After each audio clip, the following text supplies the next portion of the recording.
Assalamualaikum warahmatullahi wabarakatuh. Kali ini saya akan membuat obat batuk herbal ya. Bahannya gampang. Saya bahannya itu pakai kencur 5 butir ya.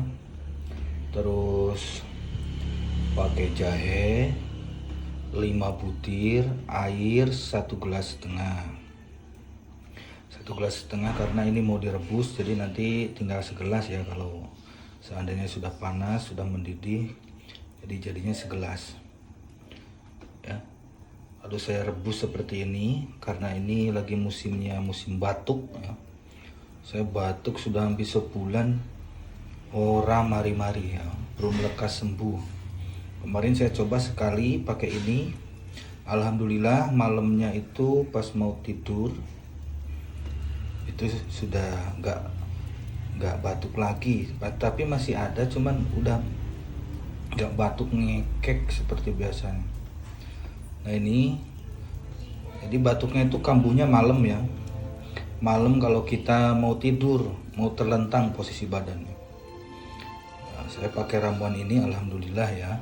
Kalian bisa coba kalau punya batuk kok orang nggak lekas-lekas sembuh, coba kalian bikin seperti ini.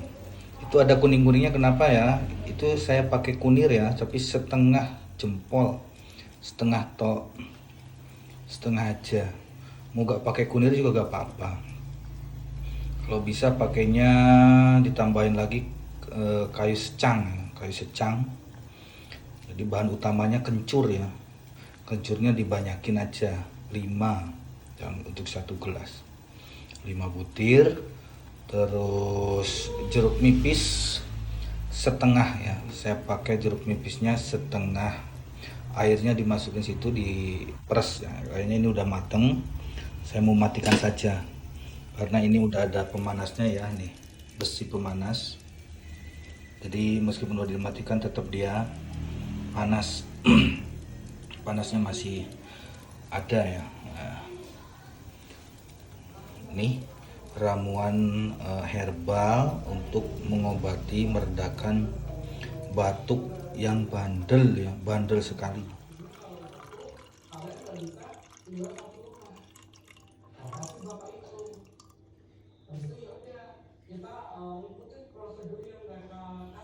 Nah ini ya bahan-bahannya tuh.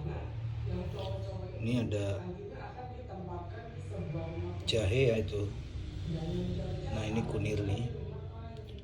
Ini ada kencur, kunir. Ini jahe, kencur, kunir. Ini bisa direbus lagi ya. Nanti direbus sekali lagi bisa. Ini tadi jeruk nipisnya saya pakai setengah ya. Jeruk nipis pakai setengahnya. Kalau kalian mau pakai 1 ya gak apa-apa, biar bersih sisan paru-parunya. Oke. Mau disemuain tinggal peres aja. Nah tinggal peres gini, gak apa-apa ya. Udah, jangan terlalu banyak-banyak ya, karena yang punya asam lambung hati-hati ya. Ini jangan terlalu banyak-banyak. Jadi jangan sampai sebelum makan yang punya asam lambung itu minum air jeruk nipis ini, jangan sampai sebelum makan. Harus diisi dulu perutnya ya, berbahaya. Oke, sekian, tinggal minum ya. Nah tuh, jadi segelas ini tinggal kita minum. Ini pas minumnya itu sebelum mau tidur. Ini udah jam 10-an. Oke. Assalamualaikum warahmatullahi wabarakatuh.